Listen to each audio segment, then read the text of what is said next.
ഇപ്പോൾ കുറച്ച് നാളുകളായി വലിയ ശ്രദ്ധേയമായ പ്രസ്താവനകളുമായാണ് RSSന്റെ മേധാവി മോഹൻ ഭാഗവത് രംഗത്ത് വരുന്നത്. ഇപ്പോൾ അവസാനമായി അദ്ദേഹത്തിന്റെ ഭാഗത്തു നിന്ന് ഒരു പ്രസ്താവന ഉണ്ടായിട്ടുണ്ട്.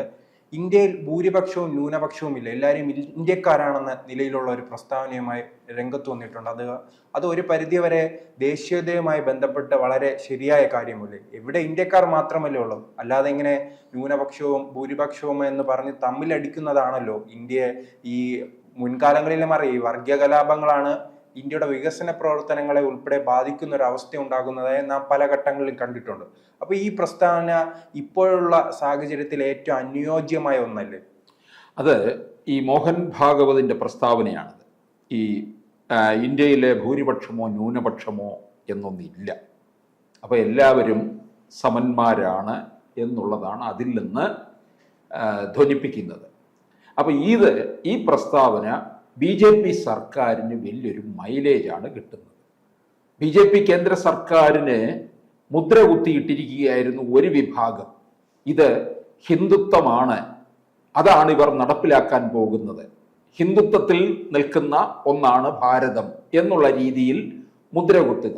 ഇതൊക്കെയായിരുന്നു രാഹുൽ ഗാന്ധിയും അതല്ലെന്നുണ്ടെങ്കിൽ കേരളത്തിലെ ഇടതുപക്ഷങ്ങളൊക്കെ തന്നെ പറഞ്ഞുകൊണ്ടിരുന്നത്. പക്ഷെ അതിനിപ്പോൾ വലിയൊരു തിരിച്ചടിയാണ് കൊടുത്തിരിക്കുന്നത്. ഈ RSSലുള്ളവരും BJPയിലുള്ളവർ പോലും ഞെട്ടിയിരിക്കുകയാണ് ഈ പ്രസ്താവന കേട്ട്.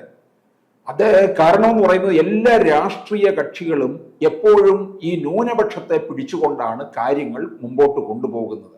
അതൊരു വോട്ട് ബാങ്കാണ്. കേരളത്തിൽ അത് വളരെ സജീവമായിട്ടുള്ള കാര്യമാണ്. ന്യൂനപക്ഷ പ്രകടനം നടത്തി ആ വോട്ട് മുഴുവൻ സമാഹരിക്കുകയാണ് ചെയ്യുന്നത്. അതല്ലെന്നുണ്ടെങ്കിൽ ഏതെങ്കിലും തരത്തിൽ ഏതെങ്കിലും പള്ളികളുടെയോ അല്ലെങ്കിൽ അമ്പലം പള്ളി തർക്കങ്ങളൊക്കെ ഇങ്ങനെ ഉണ്ടാക്കുന്നു, അല്ലെങ്കിൽ ഉണ്ടാക്കിക്കൊണ്ടിരിക്കുന്നു എന്ന് വേണം പറയുന്നത്. അതായിരിക്കും ഏറ്റവും നല്ലത്. ഈ ഉണ്ടാക്കിക്കൊണ്ടിരിക്കുന്ന എന്തിനു വേണ്ടിയാണ്? രാഷ്ട്രീയ ലാഭങ്ങൾക്ക് വേണ്ടിയാണ്. ഈ തർക്കം ഉണ്ടാക്കുന്നവരാരും തന്നെ ഒരിക്കലും രാജ്യസ്നേഹികളല്ല എന്നുള്ളതാണ്. ഇപ്പൊ മോഹൻ ഭാഗവത് പറയുന്നുണ്ട്, അയോധ്യ പ്രശ്നമുണ്ട്, അത് മാറ്റി നിർത്തുക, അതിന് തക്കതായ തെളിവുകളുണ്ട്, അതുകൊണ്ടാണ് അത് രാമക്ഷേത്രമായി മാറിയിട്ടുള്ളതും. അത് അക്കാര്യത്തിനകത്ത് ഒരു തർക്കവും ഉള്ള കാര്യമല്ല. പിന്നെ അതിനെ തുടർന്ന് ഈ സമീപകാലത്ത് എവിടെയും എല്ലാ പള്ളികളുടെ അടിയിൽ ശിവലിംഗമുണ്ട്, അതല്ലെന്നുണ്ടെങ്കിൽ മറ്റേതെങ്കിലും തരത്തിലുള്ള ആരാധനാ മൂർത്തികളുണ്ട് എന്നൊക്കെ പറഞ്ഞുകൊണ്ട് ആ പള്ളികളുടെ മേൽ അവകാശവാദം ഉന്നയിക്കുന്നു. അതല്ലെന്നുണ്ടെങ്കിൽ ഏതെങ്കിലും ക്ഷേത്രങ്ങളുടെ സ്ഥാനത്ത് പള്ളികളുടെ അവകാശവാദം ഉന്നയിക്കുന്നു. ഇതൊരിക്കലും നിരക്കുന്ന കാര്യമല്ല. ഒരുപക്ഷെ നമ്മള് വളരെ കാലത്തിന് മുമ്പേക്ക് പോയി കഴിഞ്ഞാൽ എന്തെല്ലാം ഘടനാപരമായ മാറ്റങ്ങൾ ഉണ്ടായിട്ടുണ്ടാകും. ഇനിയിപ്പോൾ നോക്കിക്കോ, ഇനിയൊരു 100-200 വർഷം കഴിയുമ്പോൾ ഇവിടുത്തെ ഘടനാപരമായ കാര്യങ്ങളിലൊക്കെ മാറ്റങ്ങൾ സംഭവിക്കത്തില്ലേ? എവിടെ എന്തെല്ലാം ഉണ്ടാകും നമുക്ക് പറയാൻ പറ്റത്തില്ലല്ലോ. അപ്പൊ അതിനെ ചൊല്ലി ഉണ്ടാകുന്ന വിവാദം എന്നൊക്കെ പറയുന്നത് അത് അർത്ഥശൂന്യമായിട്ടുള്ള കാര്യം തന്നെയാണ്. അതിന്റെ പേരിൽ രാജ്യത്തെ ഭിന്നിപ്പിക്കരുത്. ഇതൊരു എല്ലാ മതങ്ങളെയും ഉൾക്കൊള്ളുന്ന ഒരിടമാണ് ഭാരതം എന്നുള്ള ഒരു സന്ദേശം കൂടിയാണ് മോഹൻ ഭാഗവതിന്റെ ഈ വാക്കുകളിൽ നിന്ന് വരുന്നത്. അപ്പോൾ ഈ മോഹൻ ഭാഗവത് ഇത് പറഞ്ഞത് ഈ തീവ്ര ഹൈന്ദവ സംഘടനകൾക്ക് അങ്ങോട്ട് ഉൾക്കൊള്ളാൻ കഴിയുന്നില്ല. തീവ്ര ഹൈന്ദവ സംഘടനകൾ പോലും ഇങ്ങനെയുള്ള കാര്യങ്ങളിൽ നിന്നുകൊണ്ട് അതിനെ വലിയ അമ്പലവും പള്ളിയുടെയും പ്രശ്നങ്ങൾ ഉണ്ടാക്കി ഇട്ടുകൊണ്ട് അതിൽ കത്തിക്കയറി മുമ്പോട്ട് പോവുകയാണ് ചെയ്യുന്നത്. ഇപ്പൊ മോഹൻ ഭാഗവത് തന്നെയാണ് പറഞ്ഞിരിക്കുന്നത്, ഇക്കാര്യത്തിൽ ഇനി ഇടപെടേണ്ട കാര്യമില്ല, ഇതൊന്നും ഇത്തരത്തിലല്ല നമ്മൾ വോട്ട് ബാങ്ക് സൃഷ്ടിക്കപ്പെടേണ്ടത്. ക്രിയാത്മകമായ കാര്യങ്ങൾ രാജ്യത്തിന് വേണ്ടി ചെയ്ത് അതിലൂടെ വോട്ട് സമാഹരിക്കുക, അതാണ് ആവശ്യമെന്നുള്ളതാണ് ഇതിൽ നിന്ന് നമുക്ക് ധ്വനിപ്പിക്കുന്ന കാര്യം. ഇപ്പോൾ നരേന്ദ്രമോദി കുവൈറ്റ് സന്ദർശനം നടത്തിയിരിക്കുന്നു. നോക്കുക, ഇസ്ലാമിക രാഷ്ട്രമായിട്ടുള്ള ഇടങ്ങളിലേക്ക് നരേന്ദ്രമോദിയുടെ സന്ദർശനം എന്ന് പറയുമ്പോൾ അത് വലിയ അർത്ഥവ്യാപ്തി ഉണ്ടാക്കുന്നുണ്ട്. 43 വർഷത്തിന് ശേഷമാണ് ഒരു ഇന്ത്യൻ പ്രധാനമന്ത്രി കുവൈറ്റിലേക്ക് സന്ദർശനം നടത്തിയിരിക്കുന്നത്. ആ സന്ദർശനം എന്തുകൊണ്ടും ആ സന്ദർശനവും ഈ മോഹൻ ഭാഗവതിന്റെ വാക്കുകളും ഒക്കെ കൂടെ നമ്മൾ കൂട്ടി വായിക്കേണ്ടിയിരിക്കുന്നു. ഇന്ത്യയിലെ ന്യൂനപക്ഷങ്ങൾക്ക് ഇടമില്ല എന്നൊക്കെയായിരുന്നല്ലോ ഒരുപാട് പേരുടെ വിലാപം എന്ന് പറയുന്നത്. എവിടെ പോയി അതിന്റെയൊക്കെ ആ വിലാപം ഏതടിസ്ഥാനത്തിൽ ഉണ്ടായതാണ്? മോഹൻ ഭാഗവത് പറയുന്ന കേൾക്കുമ്പോൾ നമുക്ക് മനസ്സിലാകുന്ന എന്താണ്? ഇവിടെ ഇന്ത്യയിൽ എല്ലാവർക്കും സ്വൈര്യമായി ജീവിക്കാം എന്നുള്ള ഒരു സന്ദേശമാണ് ചെയ്യുന്നത്. അപ്പൊ ഈ പള്ളികളുടെ മേൽ അവകാശവാദം ഉന്നയിച്ചുകൊണ്ട് പലരും രംഗത്ത് വരുന്നുണ്ട്. അതൊന്നും ഇവരെ നമുക്ക് ഒരിക്കലും രാജ്യസ്നേഹികളായിട്ട് അംഗീകരിക്കാൻ കഴിയില്ല. ഇവരൊക്കെ രാഷ്ട്രീയ താല്പര്യങ്ങൾക്ക് വേണ്ടിയാണ് മുമ്പോട്ട് വരുന്നത്. അത്തരത്തിലുള്ള കാര്യങ്ങളെ ഒക്കെ തന്നെ ഭാഗവത് തള്ളിക്കളഞ്ഞിരിക്കുകയാണ്. ഇനി അതിലേക്ക് പോകരുത്.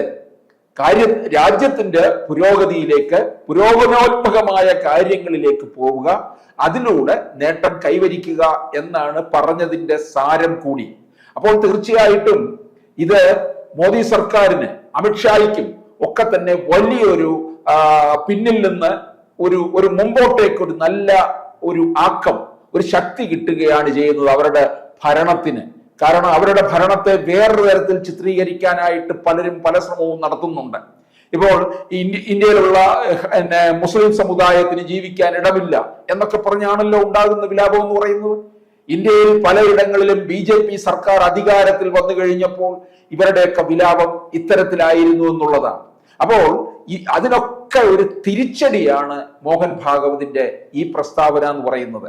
അപ്പോൾ ഇത് ലോകത്തിന് തന്നെ മാതൃകയാകുന്ന ഒരു കാര്യമാണ്. ഇന്ത്യ അത്തരത്തിലേക്കുള്ള ഒരു ഉയർച്ചയിലേക്കാണ് പോകുന്നത്. ഇന്ത്യ ഒരു മതരാഷ്ട്രമല്ല, മതേതര സ്വഭാവമാണ് ഇവിടെ ഉള്ളത്. പ്രതിപക്ഷത്തിന്റെ മുഴുവൻ വായടപ്പിച്ചിരിക്കുകയാണ് ഈ മോഹൻ ഭാഗവതിന്റെ ഈ പ്രസ്താവന. അതിനു മുമ്പ് ഒക്കെ പറഞ്ഞു നടന്ന എന്തായിരുന്നു? ഈ ഇത്തരത്തിലുള്ള ഈ ന്യൂനപക്ഷങ്ങൾക്ക് അടിച്ചമർത്തുന്നു, അവർക്ക് ജീവിക്കാൻ ഇവിടെ ഇടമില്ല, അവർക്ക് ഭക്ഷണ സ്വാതന്ത്ര്യമില്ല, പിന്നെ വസ്ത്ര സ്വാതന്ത്ര്യമില്ല എന്നൊക്കെ പറഞ്ഞുകൊണ്ടുള്ള വിലാപമാണ് നടക്കുന്നത്. ഒന്ന് ആലോചിക്കണം, ലോകത്തിലെ മറ്റ് പല ഇസ്ലാമിക രാഷ്ട്രങ്ങളിലും ഒക്കെ സ്ത്രീകൾ അനുഭവിക്കുന്നതായിട്ടുള്ള പീഡനങ്ങളുണ്ട്, ബുദ്ധിമുട്ടുകളുണ്ട്. ഇവിടെ നോക്കുക, എല്ലാ തരത്തിലും മുസ്ലിം സമുദായത്തിന് ഇന്ത്യയിൽ സുഖമായി ജീവിക്കാനുള്ള ഒരു സ്വാതന്ത്ര്യമുണ്ട്. ഇപ്പൊ കേരളത്തിലെ തന്നെ മുസ്ലിം ലീഗ് ഏതെങ്കിലും തരത്തിൽ നരേന്ദ്രമോദി സർക്കാരിന് മേൽ അതിശക്തമായ വിമർശനം ഒന്നും തന്നെ നടത്തിയിട്ടില്ല. ചില ആശയപരമായിട്ടുള്ള ചില വിയോജിപ്പുകൾ മാത്രം പ്രകടിപ്പിച്ചിട്ടുണ്ടാകും. അല്ലാതെ ഇത്തരത്തിലുള്ള ഒരു പ്രകടനവും വാക്കുകളിലൂടെ വ്യക്തമാക്കിയിട്ടില്ല എന്നുള്ളതാണ്. അതുകൊണ്ട് ഈ മോഹൻ ഭാഗവതിന്റെ പ്രസ്താവന ഇനി അങ്ങോട്ടുള്ള നാളുകളിൽ മുമ്പോട്ട് പോകുമ്പോൾ ഇത് കൂട്ടിച്ചേർത്ത് കൊണ്ടുപോകേണ്ടതാണ് എന്നുള്ളതാണ്. അപ്പൊ എന്നിട്ട് അദ്ദേഹം പറയുന്നുണ്ട്, ഇത് ഭാരതത്തിന്റെ അഖണ്ഡതയ്ക്ക് ഇത് നല്ലതല്ല ഇത്തരത്തിലുള്ള ഈ പ്രസ്താവനകളും കാര്യങ്ങളും ഒക്കെ ആയിട്ട് പോകുന്നത്. അപ്പോൾ ഈ ഭൂരിപക്ഷം ന്യൂനപക്ഷം എന്ന് പറയുന്ന ഒരു കാര്യമേ ഇവിടെ ആവശ്യമില്ല. എല്ലാ മനുഷ്യരും സമഭാവനയോടുകൂടി മുമ്പോട്ട് പോവുക, ആ സമഭാവനയിൽ അധിഷ്ഠിതമായ ഒരു രാജ്യമാണ് ഭാരതം, അതിൽ നിൽക്കുക എന്നുള്ളതാണ്. അപ്പൊ മോഹൻ ഭാഗവതിന്റെ സന്ദേശം എന്ന് പറയുന്നത് വാക്കുകളിൽ നിന്ന് കിട്ടുന്നത് വലിയ അർത്ഥമുള്ള കാര്യങ്ങൾ തന്നെയാണ്. അത് വെച്ച് മുമ്പോട്ട് പോയി കഴിഞ്ഞാൽ BJP ഒരു മതേതര പാർട്ടി തന്നെയാണ് എന്നുള്ളതും തെളിയിക്കപ്പെടാൻ പോവുകയാണ്.